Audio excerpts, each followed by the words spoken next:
Oke, teman-teman, kita mulai pada kesempatan ini. Kita lanjutkan materinya. Hari ini kita akan bahas tentang kinematika. Oke ya, di layar sudah ada beberapa gambar, yaitu mengilustrasikan gerak ya. Gambar kelapa jatuh. Mungkin dulu juga sudah pernah belajar berapa waktu yang dibutuhkan kelapa jatuh sampai tanah. T-nya berapa? Mungkin pernah belajar ya. Kemudian ini mengayuh sepeda, kira-kira ini P-nya berapa, kecepatannya berapa. Minta Pak Becak kecepatan 100 km per jam. Nggak mungkin ya. Oke. Nah, selain itu juga ada yang kaitannya dengan IT, bagaimana gerak itu dikaitkan dengan robotika. Nah, gitu. Gimana satu tempat ke tempat lain berpindah, nah, dikaitkan dengan IT, misalkan robotika dan lain sebagainya dalam penerapannya di bidang IT. Saya kira ini menjadi hal yang penting ya, salah satu bagian penerapan geraknya. Oke, kita lanjut teman-teman. Ini adalah mind map apa yang akan kita pelajari. Pada kesempatan hari ini kita akan belajar tentang besaran-besaran dasar terkait besaran gerak. Di besaran gerak itu ada percepatan, kecepatan, perpindahan, dan lain sebagainya. Kemudian selain itu kita juga akan bahas tentang gerak lurus beraturan. Dan juga akan bahas tentang gerak lurus berubah beraturan dan juga jatuh bebas. Jadi pada kesempatan kali ini kita akan bahas tentang bagian ini ya. Nah, mungkin kesempatannya akan datang kita akan bahas di gerak parabola dan gerak relatif. Nah, di kesempatan hari ini kita akan bahas tentang besaran-besaran gerak, GLBB, GLB, dan gerak jatuh bebas. Oke teman-teman, kita lanjutin. Gerak itu apa sih? Nah kayak gitu. Gerak. Nah, gerak, bergerak, gerak. Nah mungkin teman-teman sudah paham dan mungkin sudah melakukan ini ya, tiap kali bergerak. Nah bergerak ini sebenarnya dalam kajiannya adalah perubahan kedudukan. Terhadap apa? Terhadap acuan. Jadi dikatakan bergerak itu ketika ada perubahan kedudukan terhadap acuan. Nah acuan ini apa? Ya banyak ya. Yang jadikan acuan ini banyak. Misalnya gini, kamu pindah dari rumah ke kampus. Misalkan ini A rumah, B kampus. Nah gitu. Nah, ketika acuannya tempat rumah sama kampus, maka kamu melakukan gerak. Karena kamu pindah dari rumah ke kampus. Tapi ketika kamu naik dari rumah ke kampus ini boncengan motor, ya, sama temen depan belakang, nah maka kamu dan temenmu itu gerak enggak? Nah, gitu. Bisa dikatakan kamu ketika acuannya temenmu itu kamu enggak melakukan gerak, walaupun pindah karena kamu posisinya sama, nah kayak gitu. Atau kamu naik kereta api atau naik mobil. Nah, kalau acuannya kota Solo dan Jakarta kamu pindah, tapi kalau acuannya adalah kereta apinya ya kamu nggak gerak. Nah, kayak gitu. Walaupun mungkin di kereta api kamu juga gerak-gerak, maka nanti bisa dikaji pergerakannya, nah, kayak gitu. Bisa dipahami ya yang dikatakan sebagai acuan. Nah, acuan nanti biasanya konotasinya adalah koordinat. Bisa dipahami ya teman-teman ya, perubahan kedudukan terhadap acuan. Nah, acuannya itu apa? Ilmu yang pelajari tentang gerak tanpa mempersoalkan penyebabnya, dia hanya membahas tentang gerak aja. Ini menyebabkan mana ini? Yang menyebabkan gerak itu adalah gaya. Nanti akan kita kaji di materi selanjutnya, dinamika. Tapi pada kesempatan kali ini kita membahas gerak tanpa membahas tentang apa yang menyebabkan benda itu bergerak. Maka disebut dengan kinematika. Gerak itu bisa jadi sangat kompleks dalam penyajiannya. Maka biar lebih simpel, benda yang bergerak itu kita analogikan sebagai sebuah partikel atau titik. Nah, gitu. Untuk memudahkan pembahasannya. Bisa dipahami ya teman-teman ya sampai sini. Partikel atau titik. Oke teman-teman, ini adalah besaran-besaran dasar dalam gerak. Di sana ada perpindahan. Perpindahan itu adalah vektor. Ini. Perubahan kedudukan benda dalam selang waktu tertentu tergantung pada sebuah sistem koordinat. Misalkan ini adalah gerak satu dimensi dalam sumbu X. Nah, misalkan A melakukan perubahan dari X1 ke X2 atau melakukan perpindahan dari A ke B. Misalkan seorang melakukan perpindahan A ke B. Nah, maka perpindahannya adalah delta X. Nah, gitu. Maka ini delta X-nya ya X2 min X1. Nah, kalau ini dikatakan ini 5, misalkan ini dari 5, ini 10. Nah, maka perpindahannya adalah delta X-nya adalah 10 min 5. Nah, gitu. Berarti perpindahannya 5. 5 satuan. Ya, satuannya apa? Meter dan lain sebagainya. Oke, bisa dipahami ya teman-teman. Itu perpindahan. Jadi misalnya kamu pergi dari rumah ke kampus, ya berapa perpindahannya kamu lakukan. Nah, selain itu juga ada jarak. Kalau perpindahan tadi vektor, karena ada besar dan arahnya. Kalau jarak itu skalar. Nah, gitu. Jarak ini lebih pada panjang lintasan yang ditempuh oleh benda. Nah, misalkan kamu dari A bergerak dari, benda bergerak dari A ke B. Kemudian balik lagi ke A. Atau kamu pergi ke kampus, kemudian pulang lagi ke rumah. Nah, gitu. Nah, sebenarnya cara perpindahan akhir dia bisa dikatakan tidak bergerak. Karena dia tidak, posisi awal dan akhirnya tetap di A. Sehingga tidak ada perpindahan pada kondisi ini. Gitu ya. Nah, akan tapi dia tetap memiliki jarak. Yaitu jaraknya, jarak A ke B ditambah B ke A. Nah, gitu. Nah, itu jarak itu namanya skalar. Besarnya 10 tadi. Nah, tapi kalau dilihat dari kondisi ini, dari A ke B kemudian kembali A, bisa dikatakan bahwa benda ini tidak melakukan gerak. Oke, teman-teman jelas ya, saya kira ya. Nah, besaran yang kedua adalah kecepatan. Nah, kecepatan di sini adalah termasuk vektor. Kayak gitu.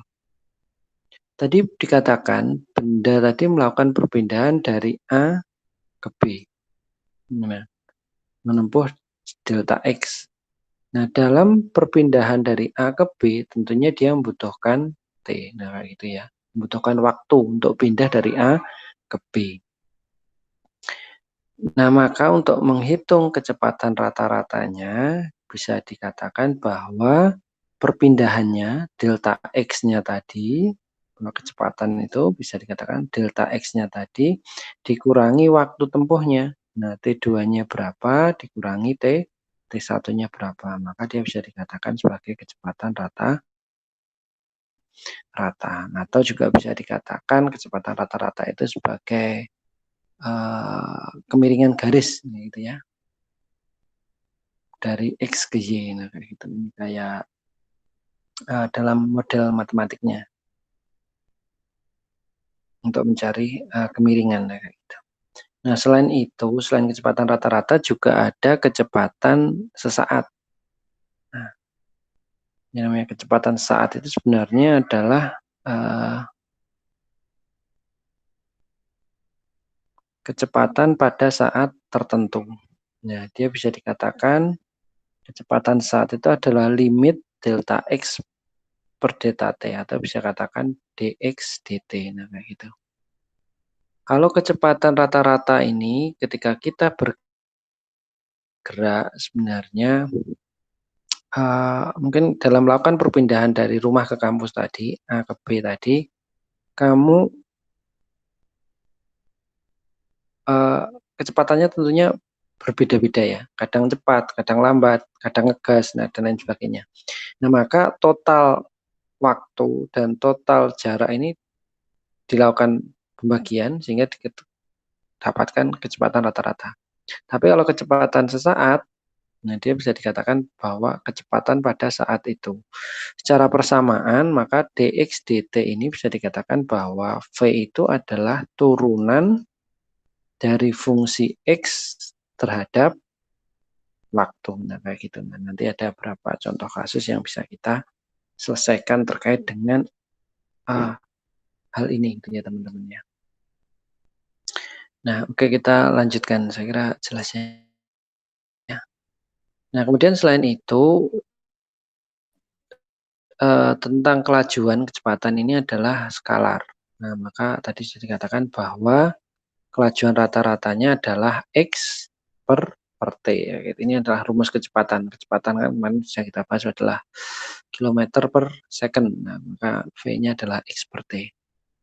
Nah, selain kecepatan, kita ada percepatan. Nah, sama dengan tadi, percepatan adalah perubahan V terhadap T. Nah, kayak gitu. Jadi perubahan V terhadap T, sehingga V2 min V1, T2 min T1. Nah, itu kecepatan rata-rata. Kalau kecepatannya sesaat, maka dia adalah perubahan kecepatan pada saat tertentu. Nah, maka bisa dikatakan sebagai limit dari delta V per delta T, atau bisa dikatakan dV dt. Nah, ini dV dt ini berarti percepatan itu adalah turunan pertama dari fungsi kecepatan. Nah, karena kita tadi sudah mempelajari bahwa kecepatan itu adalah turunan dari posisi, maka juga bisa dikatakan bahwa percepatan itu adalah turunan 2 kali dari posisi. Gitu ya. Saya kira teman-teman sudah pernah belajar turunan ya. Turunan misalkan turunan itu A kuadrat. Nah, maka diturunkan menjadi 2A. Misalkan kayak gitu. Misalkan DA. Pernah belajar ya, saya kira ya, untuk turunan. Nah, nanti akan kita beri beberapa contoh kasusnya. Nah, ini teman-teman untuk contoh kasusnya, misalkan posisi seorang pelari sebagai fungsi waktu digambarkan sepanjang sumbu. Ini posisi nolnya. Nah, kayak gitu. Nah, pada selang 3 second dia berubah dari X1, misalkan X1-nya 50, kemudian menjadi X2, X2-nya 30, misalkan kayak gitu. Nah, ini X2-nya. Nah, awalnya di X1 50, kemudian X2-nya 30 selama ini adalah T-nya 3 second. Nah, berapakah kecepatan rata-rata pelari tersebut? Nah, maka sesuai tadi kecepatannya adalah X2. Nah, X2-nya ini. Nah, X2-nya dibagi 30.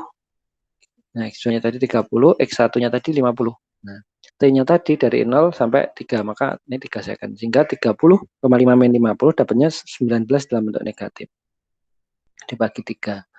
Sehingga dapatnya negatif 6,5 meter per second. Nah, karena kecepatan tadi adalah vektor, maka dia punya arah dan besar. Nah, 6,5 ini menunjukkan besarnya, negatif ini bisa menunjukkan arahnya. Biasanya gerak yang dia negatif itu ke kiri atau ke bawah. Nah, kayak gitu. Jadi ini gerakannya kan ke kiri ya. Nah, maka dia nih negatif. Nah, kayak gitu. Bisa dipahami teman-teman ya. Maka geraknya ke kiri. Nah, ini. Oke, seperti itu kurang lebih contoh kasusnya. Nah, selain itu ini yang tadi menerapkan persamaan. Misalkan posisi dari sebuah benda yang bergerak pada sumbu X diberikan oleh persamaan X sama dengan min 4 min 27T plus T pangkat 3. Hitunglah kecepatan pada saat 5 second. Kemudian B, hitunglah percepatan setiap saatnya. Kemudian kapan percepatannya 0. Maka dari sini, yang A ya, kita diminta menghitung kecepatan. Maka kecepatan tadi adalah turunan posisi dx ini, fungsi x terhadap t. Maka ini diturunkan. Nah, diturunkan sekali, maka dapatnya kalau konstan ya konstan, maka dapatnya min 27. Ini tolong dipelajari turunan ya teman-teman ya. Dibuka kembali bukunya. Karena T pangkat 3 maka di sini pangkat 3-nya ke depan, kemudian pangkatnya dikurangi 1. Maka menjadi min 27 plus 3T kuadrat. Nah, kemudian ditanyakan berapa kecepatannya pada 5 second, maka 5 second ini dimasukkan ke fungsi ini. Nah, sehingga min 27 plus 3 kali 5 kuadrat. Nah, maka 3 kali 5 itu 25. 25 kali 3, 75. Nah, 75 kurangi 2, 7. Nah, gitu. Nah, dapatnya 8, 48. Nah, kayak gitu ya teman-teman ya. Jelas ya dapatnya ya. Nah, kemudian yang kedua, hitung kecepatan setiap saat. Maka karena hanya dihitung kecepatan setiap saat, maka dia hanya diturunkan saja. Kita tadi kan sudah punya fungsi ini. Fungsi kecepatannya ini. Nah, maka ketika ditanya percepatan, maka ini diturunkan. Nah, kalau nggak punya T, maka hilang ya. Maka menjadi tinggal ini dikedepankan, maka dikalikan 3 kali 2 kayak gitu. T, 2-nya dikurangi 1, maka tinggal 3T, 3 kali 2 T pangkat 1, atau bisa dikatakan 6T saja, kayak gitu ya. Nah, karena setiap saat ya tentunya dia masih mengandung fungsi T. Tinggal ditanyakan kalau T-nya pada saat 1 berarti ya 1 kali 6. Kalau 2 second berarti 2 kali 6. Kalau 3 second ya 3 kali 6 dan seterusnya. Nah, kemudian soal yang C itu kapan kecepatannya 0. Nah, kecepatannya 0 terjadi ketika fungsi kecepatan ini tadi kan sudah didapatkan. Maka ini aja disamakan dengan 0. Kalau disamakan dengan 0 maka pindah ruas menjadi 3T kuadrat sama dengan 27. Nah, kayak gitu. Maka T kuadrat 27 bagi 3, 9. Nah, maka T akar 9, 3. Nah, gitu. Maka ketemu bahwa kecepatannya itu akan 0 ketika dia menempuh waktu 3 second. Nah, kayak gitu. Ini adalah fungsi persamaan gerak ya teman-teman ya, cara penerapannya kayak gitu. Oke, kita kasih contoh yang lainnya.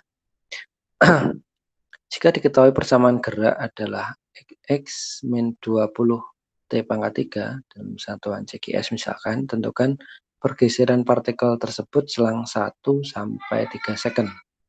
Dan yang B, percepatan saat 3 secondnya berapa. Dan yang C, buatlah grafik hubungan antara X dan T dan V, T.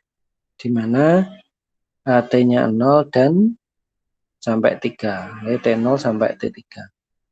Nah, maka pergeseran partikel T1 sampai 3 yang nanti kita tinggal masukkan saja. Ini dimasukkan ke sini, dapatnya berapa, dimasukkan ke sini dapatnya berapa, kita hitung selisihnya. Kecepatan saat 3 second, maka ini diturunkan. Diturunkan dan dimasukkan 3. Buat grafik XT, berarti ya ini dimasukkan. PT berarti turunannya dimasukkan. Kayak gitu. Nah, cara pembahasan kayak gini teman-teman. Nah, tadi kan kita diminta untuk pergeseran atau perpindahan partikel. Maka ya kita masukkan aja. 1 sampai 3, maka kita masukkan aja pergeserannya 1 sampai 3. Pada saat 1, ini kudunya ini bukan 2 ya, ini adalah 3 harusnya ya. Nah, ini 3 second. Maka saat 1 ya 2 kali T pangkat 3. 1 pangkat 3 itu ya 1, maka ini 19 dapatnya ya. Dan 20 min 3 pangkat 3. 3 pangkat 3 itu berarti 3 kali 3 kali 3 lagi, berarti 27. 27 min 20, maka min 7. Maka perpindahannya adalah X2-nya 7, min X1-nya 19.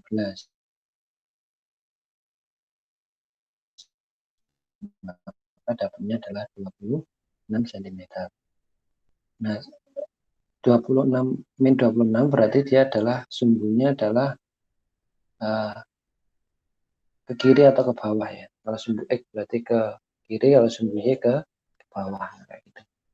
Dan ini sumbu X. Nah, negatif itu yang ke area sini. Atau sini. Jelasnya teman-teman ya.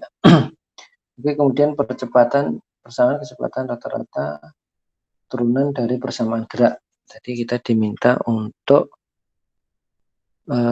mencari apa tadi? Mencari kecepatan saat 3 second. Nah, maka per kecepatan saat 3 second ya ini diturunkan. Maka turunannya menjadi min 3T kuadrat itu. Jelas ya teman-teman caranya ya. Min 3T kuadrat, maka kemudian dimasukkan T-nya saat 3 second. Maka 9 kuadrat kali min 3, maka dapatnya 27. Nah, jelas ya teman-teman ya. Jadi dimasukkan 3-nya ke sini, maka menjadi min 27. Kecepatannya kok min? Nah, kecepatan min itu tandanya apa? Nah, gitu. Kemudian ini adalah grafik XT. Ini adalah grafiknya. Tadi diminta hubungan antara XT, nah kayak gitu. Nah, maka nanti kita gabungkan, misalkan ini X, ini T, nah kayak gitu. Grafiknya kayak gimana, kemudian yang satunya VT. Pertama-tama tadi ini X, nah sudah ya, dapat sama V, maka ini dimasukkan nilainya 0 sampai 3. Nah, ketika dimasukkan nanti dapat tabel kayak gini. Setelah tabel kayak gini, maka ini kita bikin, plotkan ke dalam grafik. Teman-teman saya kira bisa ya, misalkan hubungannya kayak gini. Oh ini X, nah kayak gitu, ini T. Nah maka 0,20, nah ini misalkan katakanlah kita kasih skala.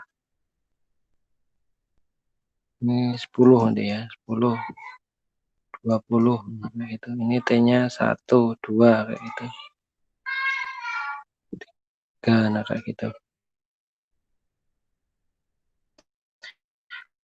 Maka 0,20 di sini. Nah, T-nya 0, ini T-nya 20. T-nya 1, 19 di sini. Nah, kayak gitu. Katakanlah di sini. T-nya 2, 12 di sini. Nah, gitu. T-nya 3, min 3 sini. Nah, maka bisa digambarkan grafiknya kurang lebih kayak gini. Nah, gitu ya teman-teman ya, cara memplot grafiknya. Nah, plot grafiknya kayak gitu ya. Mungkin ini karena pakai ini jadi kurang jelas. Nah, hasil akhirnya nanti kayak gini. Nah, bersama kan cara ngeplot grafiknya tadi masing-masing dimasukkan ke koordinat dan ditarik garis. Nah, kayak gitu. Termasuk yang satunya juga dimasukkan, ditarik garis. Maka dari tadi kita tahu bahwa bentuk geraknya akhirnya dari fungsi jarak tadi, fungsi posisi tadi persamanya kayak gini. Nah, kayak gitu. Itu adalah bentuk dari persamaan gerak. Jadi akan kelihatan setelah kita masukkan ke dalam grafik bentuk geraknya seperti apa. Selanjutnya ini ada soal 1, 2, silakan nanti bisa teman-teman kerjakan di tugas ya.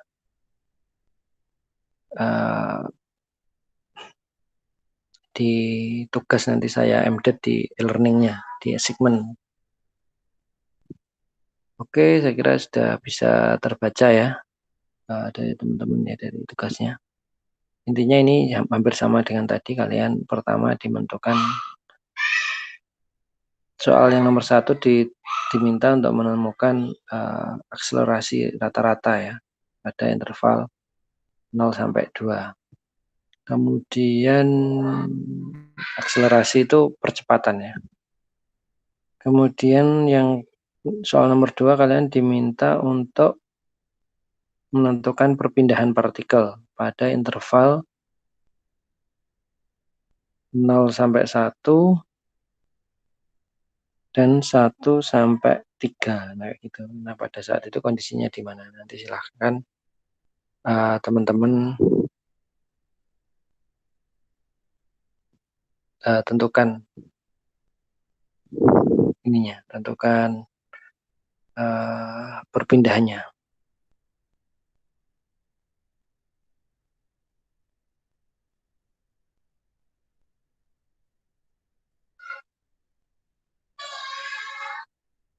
Oke ya teman-teman ya. Nah, ini soal selanjutnya, nanti ada 4 soal, yang satunya di bawah ya. Ini kalian dimintakan posisi benda ditentukan oleh persamaan ini R sama dengan 10 T1 TI ya, bukan T1 ya, TI berarti dia dalam vektor 2 dimensi,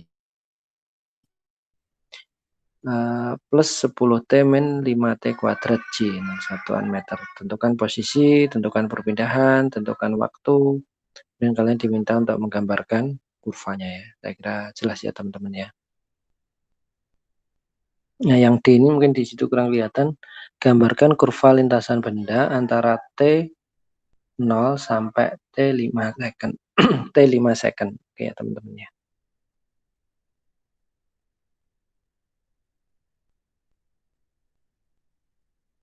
Oke, saya lanjutin ini untuk soalnya, 3 soal. Nah, kita ke GLB. Nah, tadi sudah persamaan gerak, kita lanjut ke GLB. Gerak benda, GLB itu sebenarnya adalah gerak benda pada lintasan lurus dengan kecepatan tetap. Berarti kuncinya adalah kecepatan tetap. V-nya konstan. Ketika V-nya konstan digambarkan grafik hubungan V dengan T, maka V-nya lurus saja kayak gini. Maka ini V-nya konstan. Karena V-nya konstan, maka sebenarnya dia percepatannya adalah 0. Karena V-nya kan bukan fungsi T. Kalau diturunkan, maka A-nya 0. Kita tadi kan sudah belajar tadi.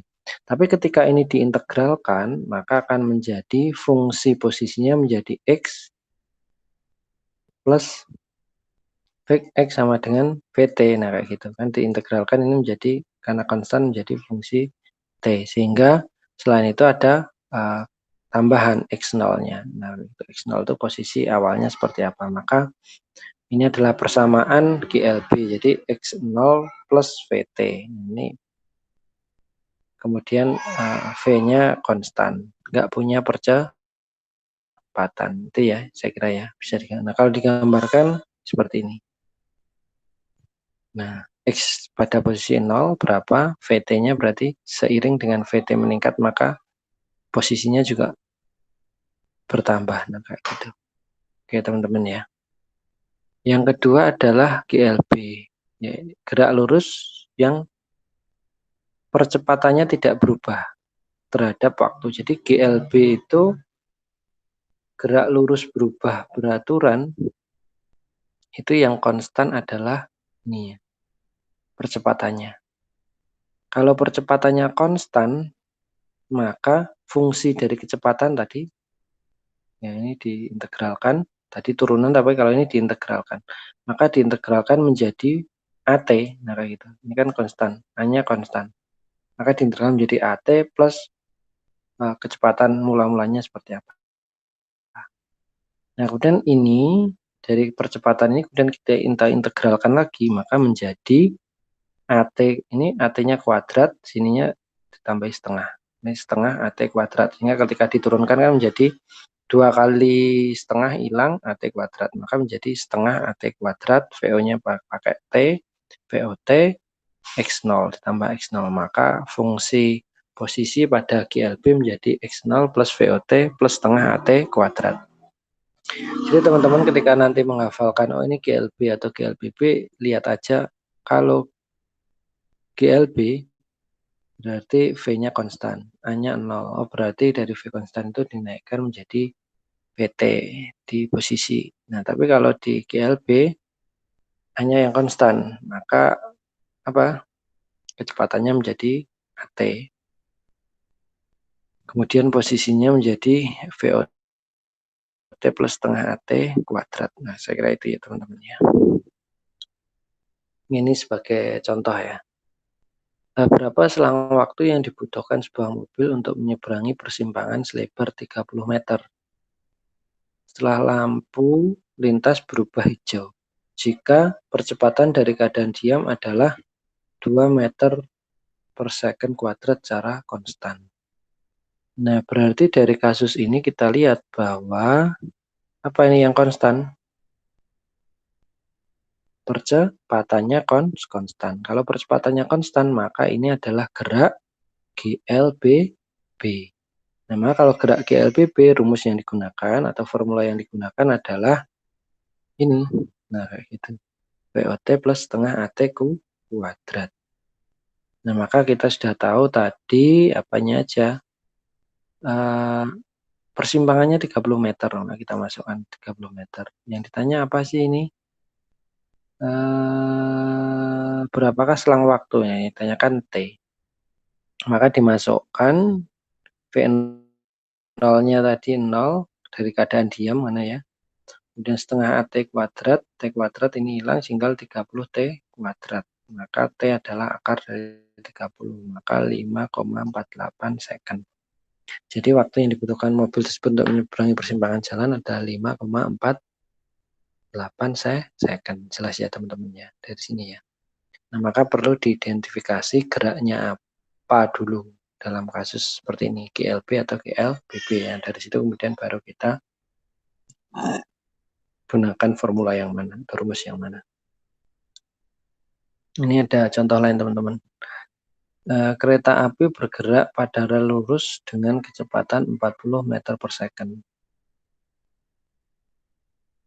Dapat direm hingga berhenti dalam waktu 60 detik. Berapakah jarak tempuh kereta api saat mulai direm hingga berhenti sama sekali? Nah, maka ini kasusnya misalkan seperti ini, kereta api kecepatannya 40 meter per second,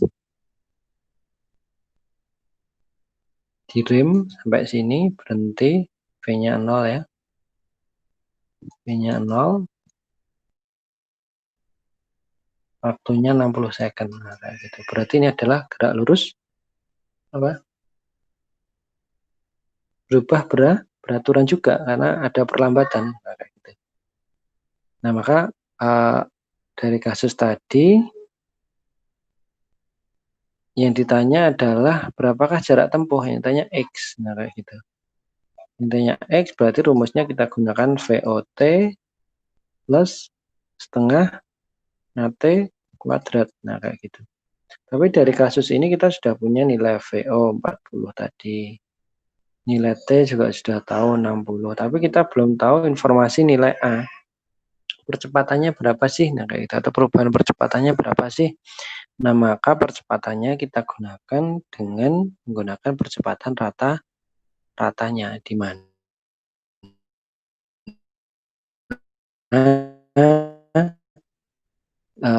VT-nya tadi 0, kemudian V akhirnya tadi 0, kemudian V awalnya 40 dikurangi waktunya 60, maka dapat ini 0,667 meter per second kuadrat. Negatif ini berarti menunjukkan perlambatan. Jadi karena dari bergerak di rem sampai berhenti, maka dia melambat. Nah, melambat di sini, maka nilai percepatannya adalah negatif. Nah, ketika kita sudah dapat nilai percepatan ini, kemudian nilai ini kita masukkan ke formula ini, formula gerak GLBB. VOT plus setengah AT kuadrat. Maka V tadi 40, T-nya 60 second, plus setengah A-nya tadi sudah dapat, kuadratkan. Maka akan akhirnya ketemu 1200 meter. Maka jarak tempuh kereta api tadi dari mulai direm sampai berhenti adalah 1200 meter. Ya, kayak gitu ya teman-teman ya. Saya kira ini bisa memberikan gambaran mana GLB, GLBB dan seterusnya. Nah, ini soal 4 teman-teman, nanti silahkan dikerjakan bahwa misalkan sebuah mobil berpergian dengan kecepatan 45 meter per second melewati polisi, sepeda motor yang bersembunyi di papan reklame. 1 detik setelah mobil yang melewati papan 1 detik setelah mobil yang melaju melewati papan iklan, polisi berangkat dari papan reklame untuk menangkap mobil. Percepatan pada tingkat konstan, percepatannya konstan 3.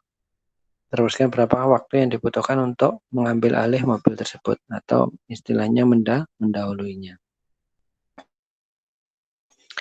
Nah, ini teman-teman mungkin ilustrasi gambarnya yang ada di situ, kalian diminta untuk waktu yang dibutuhkan untuk mengambil alih mobil tersebut atau menyamai lah kayak gitu. Jelas ya teman-teman ya. Jadi ini ada mobil kecepatannya sekian, kemudian percepatan mobilnya juga konstan. Kemudian sepeda motor bergerak 1 detik setelah mobilnya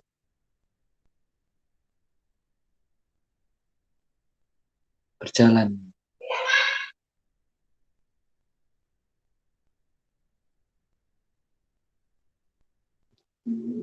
Dan kecepatan mobilnya, percepatan motornya ya 3 meter per second kuadrat. Teman-teman, ini tadi berarti sudah ada 4 kasus, silakan nanti 4 kasus lagi akan 1, 2, 3, 4 gitu ya. Oke, saya lanjutkan.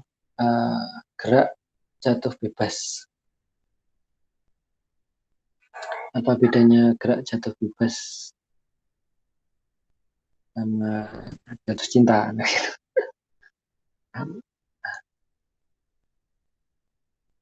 Sama-sama jatuhnya ya. Di situ ada ilustrasi jika bulu dan batu dijatuhkan, mana dulu yang akan sampai tanah. Mana ilustrasi yang benar ya. Bulu dan batu dijatuhkan, mana dulu yang akan sampai tanah. Nah, ketika memang kondisinya vakum, tidak ada gaya luar dan lain sebagainya, maka kondisi ini yang benar. Jadi bulu dan batu nanti akan jatuh bersamaan atau di waktu yang sama. Tapi ketika ada faktor luar, udara, angin, dan tentunya dia akan berbeda ya. Misalkan kamu jatuhin di ruang kelas lah, atau di mana jatuhin kertas sama bulu atau batu kan juga beda, karena kertas permukaannya lebih luas sehingga ada gaya dorong udara dari bawah itu juga tinggi, sehingga jatuhnya cepetan batu. Tapi kalau di ruang hampa jatuhnya akan sama. Nah, dalam gerak jatuh bebas ini sebenarnya dia termasuk apa?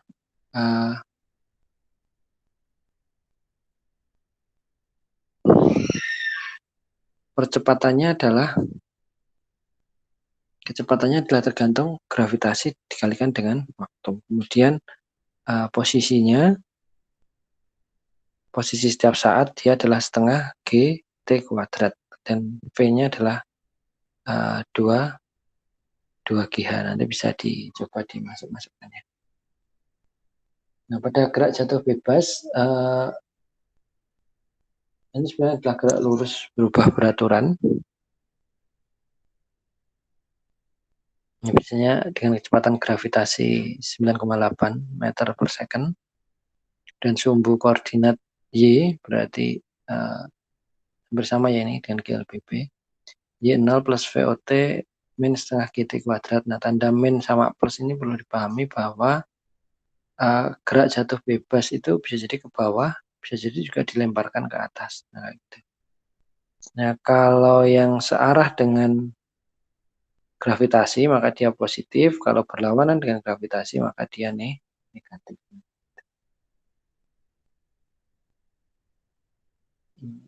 Itu ini. Kalau dia ke bawah ya positif karena dia dipercepat, kalau dia ke atas dia negatif karena dia diperlambat. Nah, Kalau ke bawah itu berarti dipercepat, kalau ke atas maka dia perlambat. Pada akhirnya ketika kita melempar benda ke atas kan akhirnya akan V-nya 0 ya, belum dia kembali jatuh bumi.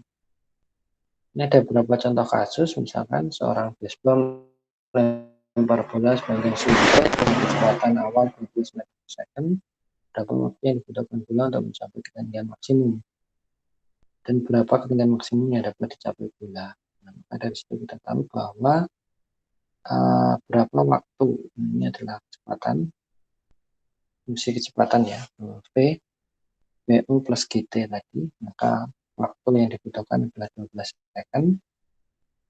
Dari 12 second tadi dimasukkan ke Y maksimal yang bisa boleh, maka Y0 plus VOT min setengah GT kuadrat. Ini min karena ke atas maka terjadi perlambatan. Y-nya tadi dianggap 0, maka VOT berarti 12, ini 12 ini dikali 1,2 T-nya min setengah G konstanta gravitasi, kemudian T kuadrat, maka akan mendapatkan 7,056 meter. Maka dengan kecepatan awal 12 meter per second, nah, maka dia tinggi maksimalnya adalah 7 meter. Nah, contoh kasusnya teman-teman. Sebenarnya ini sama dengan gerak GLB, B hanya dengan kasus tertentu. Ini contoh 2, misalkan sebuah bola dilepaskan pada ketinggian 70 meter. Nah, tentukan posisi dan kecepatan bola setelah 1, 2, dan 3 second. Maka kita juga bisa lihat posisi tadi dengan rumus H setengah GT kuadrat ya. Dengan asumsi kenapa setengah GT kuadrat? Berarti kalau gerak jatuh bebas itu asumsinya V-nya 0. Kalau V-nya 0, maka VOT plus setengah GT kuadrat, nah ininya 0, maka tinggal setengah GT kuadrat posisinya ya. Maka bila dimasukkan aja setengah GT kuadrat, maka pada H pertama yaitu 4,9. V-nya berarti kecepatan pada saat itu ya GT, 9 kali 9,8 meter per second. Nah, seperti itu teman-teman. Dan selanjutnya, berarti posisi itu dilihat dari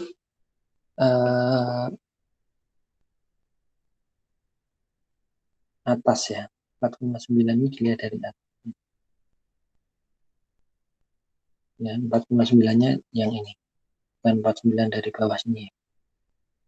Jadi 70 dikurangi, kalau tinggi sesungguhnya berarti 70 dikurangi 4,9. Jadi posisi pada saat itu adalah 65,1. Terusnya ya. Cara pengerjaannya. Saya kira jelas ya teman-teman ya. Untuk proses pengerjaannya ya. Oke teman-teman, saya kira itu pada kesempatan kali ini materi tentang kinematika.